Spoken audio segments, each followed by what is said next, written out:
Her true story from Missouri. My granddaughter said, "You embarrassed me at her wedding, so I took back the venue key." She cried over the cake. I watched from my car. "Don't speak at the reception. Your voice is too old-timey. Can you not wear that old thing to my wedding? You look poor, Grandma." My granddaughter's words cut through the curtain of the bridal suite like a knife. I stood frozen, my hand clutching the handkerchief her mother had embroidered years ago. It was delicate, white linen with tiny roses stitched in pink and green, a family heirloom that had passed through 3 generations. Now it trembled between my fingers. I did not speak. I did not move. My granddaughter, resplendent in her lace gown, spun away, brushing past her mother and the bridesmaids with a final flick of impatience. The wedding planners hovered behind a makeshift arch covered in silk flowers, whispering to one another, phones in hands, glances darting my way. Every movement around me felt frantic, the florist fixing last blooms, the photographer adjusting lights, the coordinator checking the timeline. I felt invisible, shoved aside like an unseasoned prop. But I was not a prop. I was the woman who had held this girl when she was 6, her big eyes trembling with grief after her mother died in that car accident. I had stepped from grandmother to primary caregiver overnight, when her father could not bear to lose another woman he loved. I had signed permission slips, guided her homework, whispered encouragement into her ear before every recital and every middle school test. I had sewn patchwork quilts to keep her warm in winter and read her stories in that same room where now she stood in white, her face set in a mask I did not recognize. I remembered the first night she lived with me, the way she looked up at me from her tiny bed, sleep still wet on her lashes, and asked, "Grandma, will you always be here?" I had said, "Till the earth doesn't turn," and meant it with every fiber of my being. Yet here, in this moment, I felt every promise unravel beneath me. I watched her, this woman who was once the child curled into my lap, deliver the perfect speech for Instagram caption and then reduce me to a punchline live in the dressing room. I looked down at my dress, hand-me-down from my own daughter's wedding decades ago. Its floral pattern faded, but the lace still intact. It had been pressed and steamed to appear clean and supple, but its soft pastel design looked out of place beside her couture and designer gowns. They had told me to wear something understated, and I had listened. But now I saw the implication behind the words. Wear something forgettable. Look like you belong in the background. The team around me parted, forming an aisle through which I walked unannounced, heading out the back exit. No one admonished me. They were too busy smoothing wrinkles in the bride's train, adjusting jewelry, double-checking the hairpieces. I stepped outside into the cooling Missouri afternoon and inhaled deeply. The air tasted of freshly cut lawn and an approaching storm. Not that it mattered anymore. I thought of my granddaughter's voice, sharp, polished, biting, saying I looked poor. I thought of the expenses she and her fiancé did not understand I had nurtured. The venue, the cake, the music, the floral arch, the waitstaff and the linens. Every dollar of it came from the trust I had set aside when she lost her mother, funds I had planned for the day she found someone to share her life with. She had married a man who came from money, and suddenly the world mattered more than the woman who had raised her. I fingered the handkerchief, dry between my hands now, and thought of those nights when the two of us would fall asleep watching the ceiling fan spin stories out of the gloom. How I had sat at the foot of her bed, praying for her future, hoping she would rise stronger than the sorrow that brought her to me. I remembered the first time she said, "I love you," before drifting off, the way her voice wavered between gratitude and fatigue, and now this. I closed my eyes and let tears gather just long enough to feel their weight, and then I wiped them quickly. I would not cry in front of them. I would not give her the satisfaction. I walked to the side of the venue, found the manager stepping between cocktails and guests arriving early. The arch outside the door framed the back of the building, leaves rustling in the soft wind. I tapped him on the shoulder. "May I have the venue key back?" I asked quietly. He looked me up and down, confusion flickering in his eyes. "Mrs. Thompson?" he said carefully. "I thought you were the grandmother of the bride. Everything is all set?" "I am," I said, "but it is no longer my event." I slipped the handkerchief into my purse and stood tall, even as my heart pounded. "Thank you very much." He hesitated, but I nodded. He handed over a small brass key, ornate, heavy like stone. I tucked it into my coat pocket and walked away, past closed doors, past voices on the verge of celebration, until the building swallowed me in its stone walls. Out in the parking lot I found my car, the familiar brown station wagon waiting for me like an old friend. I leaned on its hood and watched guests arrive, their laughter floating through the air. My granddaughter stepped into the light, escorted by her uncles, holding her father's arm. Her dress flowed around her, her veil catching the wind, her eyes distant. She looked radiant, but I saw the fear behind her smile, the uncertainty of a woman unsure if she had done this right. I got into my car, locked the door with deliberate care, and backed out slowly, giving her one last look. Her shoulders fell for a moment as the realization hit. I did not linger. I drove away before tears could begin their rehearsed journey down her cheeks. I did not speed. I did not fast forward. I drove straight to a diner on the outskirts of town, small and empty except for the coffee steam and the morning newspaper. I ordered a slice of cherry pie and tea, and I ate without hurry. The pie tasted like a second chance, sweet and unexpected after a long stretch of sacrifice. Sitting there, alone with the veneer of strangers around me, I felt the weight lift off my heart. I had come to her wedding to celebrate her joy, but she had made it clear she did not see me. I was not misplaced. I was dismissed. Let her think she could erase me. Let her believe that funding her dreams meant owning me, but I hold the key. And one day she will realize that I was never the guest. I was the foundation. I entered the reception room quietly, careful not to draw attention. The room was elegant. Crystal chandeliers, white-draped tables, floral centerpieces rising like silent monuments. Guests were seated, laughter filling the air, but I found my name on the assigned seating chart. The planner, leaning over to explain, said my seat was just a little out of the way, near the back, beside the restroom door. I managed a nod. I could live with a discreet spot, so long as I still had a seat. When I sat down, I realized I was last, literally, the final chair at the end of the row. Everyone else had a spot closer to the head table, the bridal party, the in-laws, even a few distant cousins I barely recognized. I caught a glimpse of them tossing silent glances in my direction, half apology, half amusement. Sinking lower into my chair, as if I might disappear into the carpet, I looked up at the dais. My granddaughter and new grandson-in-law were smiling and waving, but I felt disconnected, like the world had built a stage and forgotten to invite me to the spotlight. A young woman, smoothly dressed and perfectly coiffed, sat beside me. Someone I assumed was part of the catering staff. She carried a clipboard, wearing a professional smile, and every few minutes she made eye contact with the planners behind the scenes, relaying timing cues. I was broadcasting my own question. Why was I here, if they preferred not to hear me speak? The music began softly, and in that moment, I remembered all the ways I had shaped this gathering. My hands had poured money into every vendor's hand. The venue fee, the cake, the floral arch, the meals, the sound system, and yes, the microphone system too. I had been told I didn't have to worry about cost, that I should sit back. That should have felt like love. But sitting here, it felt like erasure. I remembered working 2 jobs to raise her, nights at the hospital, days cleaning homes.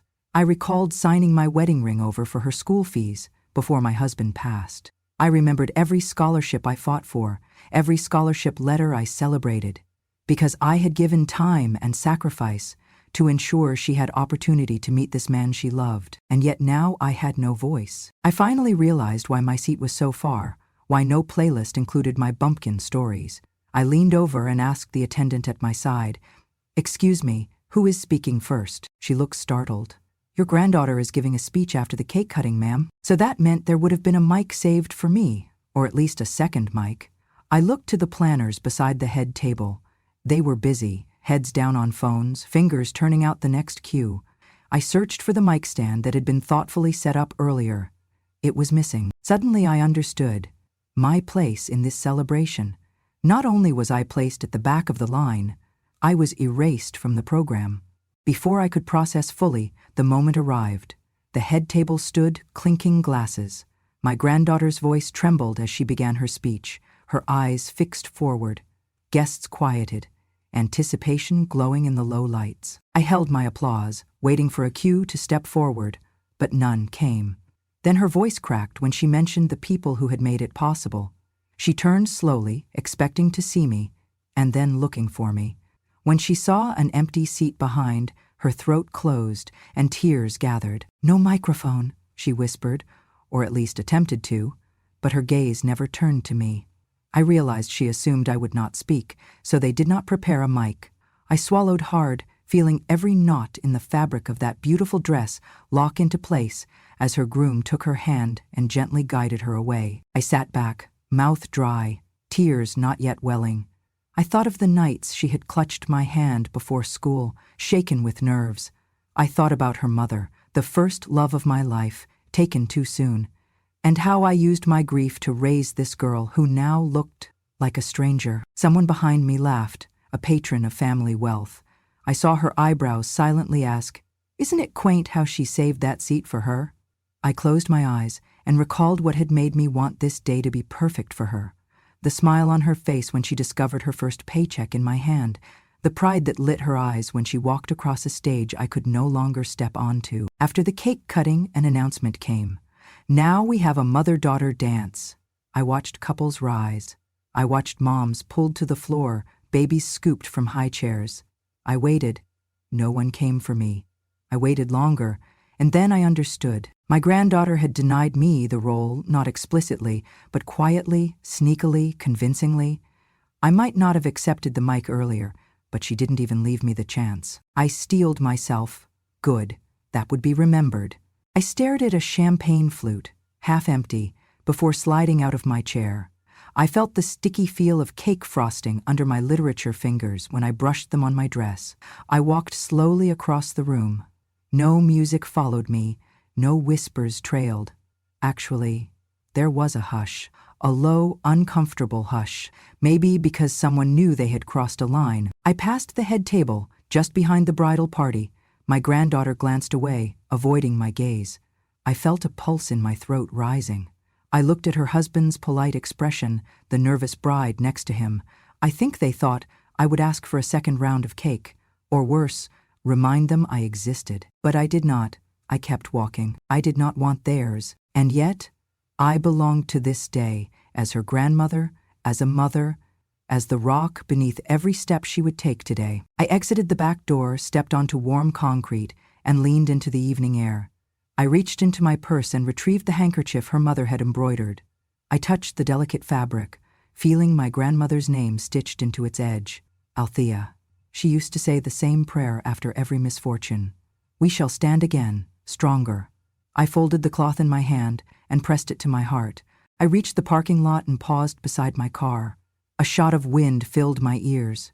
The evening sky turned pink, soft as hope. I watched as her guests continued to lift their glasses, laughing as the band started again. Most of them turned away before I walked past them, back into my life, the one I chose when I chose me. I settled into the driver's seat and closed my eyes for a moment. Then I started the car and drove away, lightly as someone with nothing pulling at her feet, but everything pulling her heart. I am the one who held her when the world stopped. I am the one who built this day for her, and I did not forget, but she did. And tonight, she would cry for a cake she did not fully appreciate, and tomorrow she will forever feel the echo of silence I left behind. And maybe that was the point. She did not want me to shine that day. She wanted me quiet, tucked into a corner like an afterthought. But I was not a decoration in her curated life.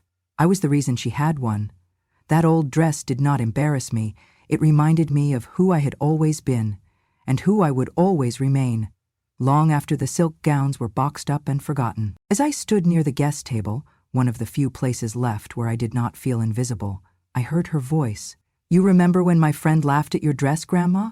Called it trailer park chic?" she asked a distant guest, a new coworker in a pastel suit.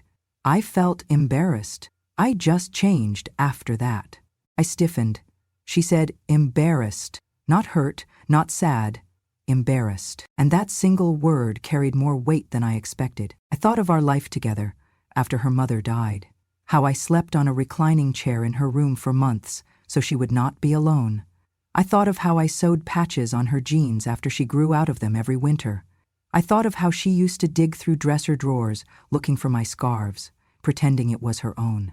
Now she was apologizing for me. I watched her laugh, hand brushing her cheek, throwing her hair back, the way she had when she was 10 and first discovered a secret crush. But this time, her eyes did not light up toward me. They stayed guarded, practiced. She looked like someone who had rehearsed a speech about gratitude, but not a moment about her roots. In the next round of toasts, I heard her half mutter, "We're not like them anymore, Grandma. We've moved up." The words struck me like a slap. Moved up, gentrification of identity, detachment from origin. Her voice carried entitlement, distance disguised in early wealth. I closed my eyes, trying to steady myself. Moving up had a cost. Today, I paid it. Around me, the reception continued, a live band playing cover songs, guests sipping champagne, servers passing trays of hors d'oeuvres. I felt like I was behind a glass wall, watching but not allowed in. When she was young, she'd tug my sleeve and whisper, "Tell me a story, Grandma." I told one, a bedtime fable, about a young girl who planted a seed and watched it become a flower strong enough to weather storms. She loved it. She asked for it every night. Now, in front of her friends and new colleagues, she introduced me as a nice older person from my mom's side. A concession of acknowledgement, the kind you give your mother after your stepmother chooses what matters. But instead, I folded my hands in my lap and let the music swell without me. I was not bitter, just awake. Awake to the truth that love, given without conditions, could still be forgotten. Awake to the ache of being edited out of a story I helped write. And as she twirled in the glow of borrowed admiration, I whispered to myself, "You were never small. They just stopped looking." Then it happened. A distant aunt approached, took me by the elbow. "Sweetheart," she whispered, "they want you to join the family photo." She guided me toward the photo backdrop, where rows of smiling faces waited. I took a breath and stepped forward. They positioned me in the second row. I used half the proceeds to create a trust in my granddaughter's name for her future, her dreams, her wedding if she ever found someone kind enough. The other half I used to build a life of modest independence. I never told her the full story. I wanted the gift to feel free. But nothing should be given blindly, especially not your legacy. That night after the wedding, I stared at the trust account's dashboard on my laptop. Scheduled payments to vendors, final disbursement for honeymoon expenses, and at the bottom, a button labeled Hold Transfer. I hovered my mouse over it, remembering her words. "You look poor, Grandma," and I pressed click, not out of spite, but out of clarity. I had been invisible for too long. If silence is all I was offered, then silence I would give. But mine would echo where it mattered most, in the fine print, in the frozen funds, in the lessons that follow luxury denied. I closed the laptop, turned off the lamp, and crawled into bed. For the first time in years, I slept through the night. Because I remembered, I was never small. I was simply out of view. And now I had stepped back into the light. I divided the proceeds. A part went into savings for myself. The rest, half the value, went into a trust for my granddaughter. A wedding fund, I had promised her quietly. I had signed documents naming her as the beneficiary, but deliberately kept control over disbursements. To me, it felt like protection, a way to ensure that foundation for her future would not be taken for granted. I spread the documents on my desk, the trust ledger, my handwritten notes, the disbursement schedule. In bold, my name appeared as trustee. Her name was listed below. I realized I was still the key holder. A strange sensation rose in me, like discovering I carried someone else's heartbeat inside my own chest. I felt that if I wanted to, I could call tomorrow and say, "No funds today." Just like that, I could halt every charge, every payment, every expectation. I remembered the day I signed that trust. I sat in the financial advisor's office with trembling hands, holding the pen over the dotted line. She said, "This is a generous gift." I told her, "No, this is a promise." The advisor nodded and later walked me through tax implications, responsibility, legal precautions. I took notes. I asked questions. I needed to feel sure. Monday morning, I called her again. Her voice was kind, professional. "Good morning, Mrs. Thompson," she said. "How may I help you?" "I have a question," I said, trying to steady my voice. "Can I freeze the trust fund? Just for today?" There was a quiet pause. "Absolutely. You hold the key," she said. "Just submit a request, or I can put a hold on the account." My throat felt thick. "Yes, please. Do that. Understood, she replied. I will place a freeze. Funds will remain until you decide otherwise. I stood there, letting the weight lift from my chest, not in triumph, but in truth. I was not trying to ruin a wedding. I was reclaiming my place in the story. They wrote me out with whispers and wardrobe edits, but I remembered every page, every bedtime story, every ride to practice. I did not need applause or a toast in my honor. I just needed to stop funding my own erasure. As the confirmation screen faded, I whispered to no one in particular, "You cannot dishonor what you still depend on." And in that quiet, I finally felt whole. No alerts popped up, no email said, "You are about to delete everything" for wedding party members. It was quiet, clinical, and absolute. I closed the laptop. I placed the trust documents back in the envelope. I tucked them in the drawer again. That evening, the phone rang. My granddaughter's number flashed on the screen. I let it go to voicemail. There was no way I could help her now, not with words, not with speeches, not with perfumes or flowers or approval. She had separated herself from the love that raised her, and I wanted her to feel the emptiness she left behind. I remember the first speech she wrote in elementary school. "My grandma is beautiful and kind. She taught me how to bake cookies and how to stand tall." I printed it and framed it. It hung by her bedside until she left for college.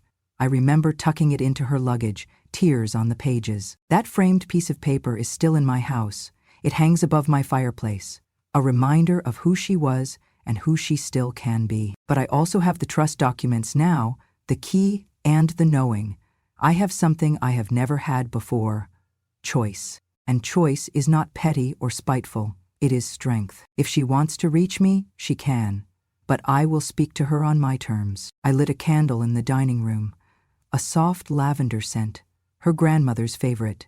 I sat down. Tonight I will sleep in my quiet house. Tomorrow I will wake, knowing I belong here.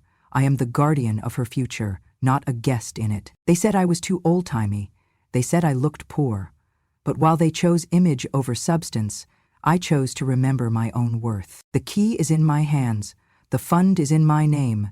The power of silence is my voice, so I remain unshaken. I sat in my car, parked just 50 yards from the entrance of the reception hall. Inside, the chandelier gleamed, the clock ticked toward the cake-cutting ceremony, and guests chatted in hushed excitement. But out here, in the gravel lot, I leaned against my door and sipped lukewarm coffee, listening to the distant hum of celebration I had paid for but was no longer part of. They came to me on the phone first. "Ma'am, we're terribly sorry to inform you the cake hasn't been paid for." The voice on the other end was apologetic but clipped. I held the phone loosely in my hand, window, mind drifting to the weeks I had called and asked, "Please make sure this goes through. We also cannot release the band," another voice added, the waitstaff shifting in the background. "And the venue is suspending food service because there was nothing left for me there. Not regret, not longing, not even a lesson. I had already learned it. And now, so would she." The silence of that halted celebration said everything words never could. It echoed through unpaid vendors and unanswered questions, through the toppled centerpiece and unopened favors, through the absence of the woman who had given her everything and asked for nothing but decency. They would rewrite the story, of course, blame technical errors, a last-minute cancellation, perhaps even me, the difficult grandma. That was fine. Let them rewrite it. I had my copy, the true one. I drove home with the window cracked, letting the wind tug softly at the loose hair around my face. The sun dipped behind Missouri trees, casting long shadows across the road. But inside me, something had broken free of shadow altogether. I had not crashed a wedding. I had simply withdrawn my blessing. And sometimes, that is louder than any toast. I pulled into my driveway, turned off the ignition, and sat in the fading light, the box of shortcake now empty beside me, the brass key resting in the cup holder. They had called me an embarrassment, but tonight I remembered what it feels like to hold the pen, and I had written the final scene. I thought of her tears inside the suite, but I did not soften, because those tears were hers to feel, not mine to erase. I finished the shortcake. I rolled down my window and let the night air wash over me, and I drove home without cake worries, without apology, without the need to be seen again. Nobody had the courage to call me. Maybe everyone was afraid I'd hang up. Maybe I'd hung up on them silently by walking away. But word traveled. My neighbor, Mrs. Callahan, knocked on my door the next morning. She stood well back on the porch, hat in hand and eyes serious. "I just had to tell you," she said quietly. "She was screaming your name when the lights went out. I heard it clear as day." It was enough. I nodded and thanked her, offered her a cup of tea, but she shook her head and left.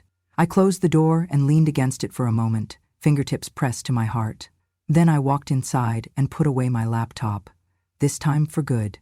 I released my earrings, one delicate rose petal of silver, and slipped them into a small velvet box. I hung my wedding ring on the jewelry tree I keep near the mirror. Then I filled a small pot with water and vegetables, carrots, celery, a few potatoes, and simmered soup while ironed linens in the quiet. The countdown ended on the stove. A simple act, but a choice. I felt no regret, not for what I did, not for what I withheld. Instead, I felt light, free, like the air that enters a room after you open all the windows, letting go of stale energy. Around midday, my email chimed.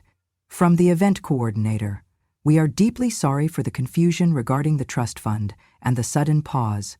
We did not know that Mrs. Thompson held legal authority over the payments involved in tonight's ceremony. Another note. Please accept our apologies.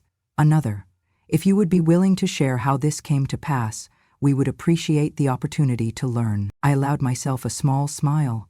They did not know why it had to happen this way, but they could still learn. I tapped the email box, drafted a reply. "Thank you for reminding me I still have choices." Then I sent it. It felt like dropping a pebble in a still pond and watching the ripples spread. Outside, the world carried on. Children laughed as they boarded buses, someone's lawnmower roared down the street, a dog barked in the distance. My house remained quiet. I ate the last of the soup, satisfying and warm. No guests, no celebrations, no awkward apologies. In the afternoon, I opened a drawer containing wedding photographs, those digital files I had never shared, images of guests dancing, flowers arcing toward the sky, my granddaughter's smile lit by sparkle lights. I deleted them all, not out of spite, out of intention. These memories were hers, not mine to keep. I deleted the images, letting the files fade into software oblivion. Each image deleted felt like another small step toward reclaiming what was mine. Not in bitterness, but in clarity. By evening, I sat in the soft light of my living room. A candle burned nearby. I held a cup of lavender tea as the furnace hummed comfortably. I thought about quiet, the kind of silence that does not hum with sorrow, but sings with self-respect. I thought about the lesson I learned too late. Never let kindness be mistaken for weakness. My phone buzzed on the table. My granddaughter's message. "Mom and Dad say maybe we can fix this." I read it and tapped like, but said nothing. She might come calling again, but this time I will answer when and if I choose. I remembered who I was before want and need eroded my boundaries. I remembered that love and funds are not the same. Love is shared. Funds can be given, sheltered, or withdrawn. The day did not bring headlines. No news van stood outside. No fears. Just me.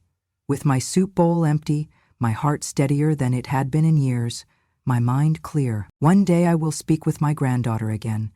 Maybe we will laugh, maybe we will cry. But right now I am choosing silence, simplicity, and a peace I earn. And when the echoes of last night's celebration have fully faded, I'll keep this moment, quiet, full, and wholly mine. I remember that first Saturday vividly, the one when I decided I wouldn't hold someone else's dress anymore, not literally, not metaphorically, not ever again. I walked into the community arts center, walked past tables of brushes and glazes, and introduced myself to the ceramics instructor. She greeted me with warmth, but no pity. It felt like a fresh start. My hands trembled as I molded clay beneath them, soft, pliable, obedient. The clay didn't care about my age or my baggage. It just responded when I applied pressure, when I shaped it with purpose. That afternoon, I learned how to throw a pot. The wheel slipped at first, the clay collapsed. But when I finally made it stand tall, upright, I realized something. If I could shape mud into something beautiful, maybe I could shape my own life too. I started going every Saturday. The other women in the class ranged in age, background, and skill. Some used clay to craft sculptures. Others released decades-old emotions into vases. I began shaping ritual bowls, the kind that hold soup or soul. I let the kiln fire be a metaphor, and the finished pieces felt like new chapters in my hands. I also reached out to old friends, women I had lost touch with because my life became caregiving, fixing, supporting others. One afternoon, I met my former book club at a coffee shop downtown. We sat on the patio, sipping lattes and reminiscing about books we once dissected. Life-changing lines, heated arguments over Hemingway's intent. I brought a couple of unfinished bowls to show them, and they cheered as if I'd written a novel. For the first time in a long time, I felt seen, not as mom or grandma or trustee of a trust fund, but as me. That evening, I returned home to my quiet house and sat down at my desk. I pulled out stationery I'd kept since my daughter's wedding and penned a letter, not to anyone else, but to myself 20 years ago. I imagined the version of me who just had a newborn, whose husband was working graveyard shifts in a factory, whose eyes were bright with hope, but weary already, thinking love demanded sacrifice above all else. In shaky script, I wrote, "Dear Laura, you deserved more than silence. You deserved respect. You deserved peace. You never should have lost sight of your own voice." I sealed and dated the envelope without intending to mail it. It was therapy. It was absolution. One afternoon, I opened a flyer at the senior center. Attend a workshop. Know your rights. Protect your assets. I signed up with trembling fingers. Turns out, they expected a retired accountant or lawyer. Imagine their surprise when a grandmother from rural Missouri walked in. I introduced myself and shared my story, how I created that trust fund, how I quietly saved for her daughter's wedding, how no one thought to thank me. They listened. Their eyes, their nods, that authority I held, legal, moral, transformed into something more. I taught them how to read deeds, how to identify power of attorney forms, how to keep copies of mortgages and wills in safety deposit boxes. One woman cried when I told her, "Your son does not have the right to refinance your home without your signature." Another closed her eyes with relief after shredding that joint credit card her granddaughter kept maxed out. Some of the ladies called me after the workshop. "Do you hate your granddaughter now?" one asked, voice full of worry, as if they believed I had become cruel overnight. I did not hesitate. I laughed gently and said, "No, I just chose peace over being tolerated, because hatred is heavy. I had borne enough burdens in my lifetime." That Christmas, with no wedding in sight and no drama, I hosted a small dinner at my home. I cooked roast chicken, mashed potatoes, gravy from scratch, green beans, and a simple chocolate cake. The women from my old book club came, along with a few participants from the legal workshop. My table was lively. Laughter, uplifting stories, real connection. Someone looked at me across the table and said, "Laura, I don't know how you do it. You lost so much, but look at you now." I responded, quietly, "I'm just living, and living is the only thing I felt I had left to do." I walked away from caregiving as my sole identity that night, and I embraced being whole again. I found a new rhythm. My weekdays began with a walk along the river, slow, intentional steps as the sunrise wrote gold across the water. I journaled there, perfecting my handwriting on blank pages, thinking of that graduation speech I never gave, the milestone memories I missed while saving everyone else's. On Fridays, I taught a mini legal circle at the library. Local women filled the chairs. Grandmothers, widows, mothers of special needs kids, hungry for knowledge. I lit up discussing estate planning forms, guardianship, and how to file photocopies with bank managers. One week, a young woman said, "You're like that grandma in the movies who trains a community." I smiled and thought of another line I'd kept in my mind, "Grandma with the last laugh." By spring, I sold the antique jewelry box on my dresser, my only bargaining chip I'd hesitated to part with, and used the proceeds to refurbish the art studio. New clay, new glazes, new kiln pads. When the studio announced it on their social media, they posted a photo of me at the wheel, clay spinning beneath my calloused fingers. The comments flooded in, inspiring, warrior, beautiful soul. At night, I sit by the window and knit or work on a vase. I still think of my granddaughter sometimes. I wonder if she ever thinks of me. Maybe not. Maybe this is what being loved unconditionally looks like a flame you shield from wind until it fades. But I am no longer the one holding up a roll. I am no longer the one wiping tears or stitching dresses. I finished my shift, and I left the stage. My Thursday nights are the best now. My classmates from ceramics and I eat pizza, talk about our clay fails, our aspirations. We cheer each other's tiny triumphs, a well-balanced bowl, a glaze that doesn't crack, a story we share.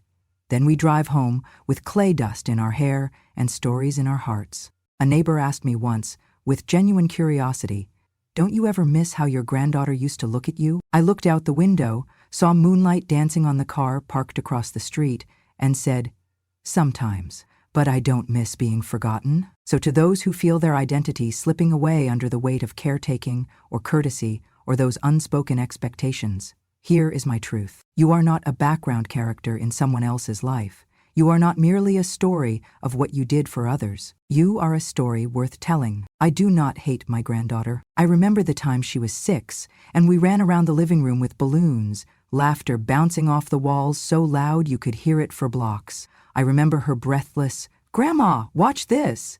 and the way I caught her as she tumbled off the couch. She was my heartbeat, my pride, my reminder that even after heartbreak, love could grow again. It hurts to admit that she no longer sees me, but I also refuse to raise her from a distance.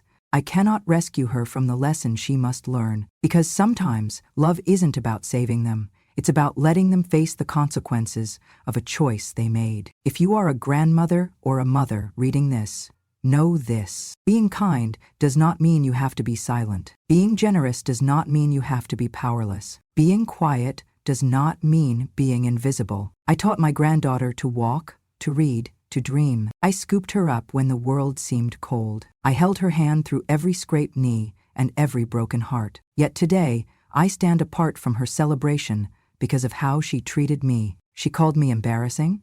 She told me my voice didn't fit her moment. She told me I looked poor. My heart breaks for the little girl who once hid in my coat and whispered, "Just a little more love." But my heart does not break for the woman who thought money gave her the right to silence me. I hold no bitterness against her, just sadness that she forgot where home came from.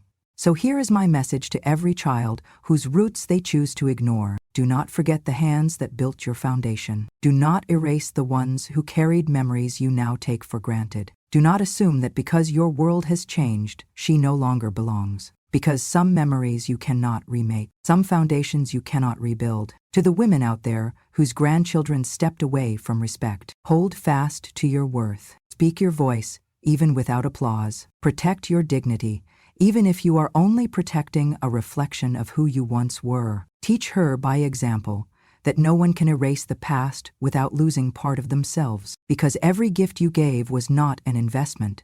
It was an offering of heart, and every time she rejects you, she rejects a piece of her own story. I once said I would stop holding up her dress so she could walk the aisle. Now I say I will hold up my head and walk away. I will not be a shadow at the edge of her memories. I will not be the grandmother who fades in silence, because I am worth more than that. I am the woman who built the garden where she grew, the arms that comforted her when life hurt, the voice that whispered courage when the world seemed big. She may forget, but I will remember. And one day, maybe not today, she will remember too, when she cannot cut a cake with money she never earned, or buy a moment better than the one that came from grace. On that day, I hope she realizes that what she called embarrassing was never what made me small. What made me invisible was her choice not to see me. But tonight, I choose to be seen by those who matter. Friends, neighbors, women who stood beside me when I needed it most. I choose to be seen by the woman I used to be, and the woman I choose to be now. I was once erased from a celebration. Now I hold the key and pride in the silence she left behind. My granddaughter called me embarrassing, but today I hold the key, and she's still crying over a cake that never got served. Thank you for listening. If you saw yourself in my story, even just for a moment, then know this. You are not alone. There are thousands of us out there, women who held families together with bare hands and soft hearts, women who were called too much and not enough in the same breath. But not anymore. At Grandma, True Stories, we speak the truths that were once whispered in the kitchen or buried in silence. We remember everything they hoped we'd forget, and we tell it, not for revenge, but for reckoning. If this story stirred something in you, if you believe wisdom should be heard, not hidden, subscribe to Grandma True Stories, because our voices are not too old, they are just on time. And remember, when a grandma speaks, the world finally listens.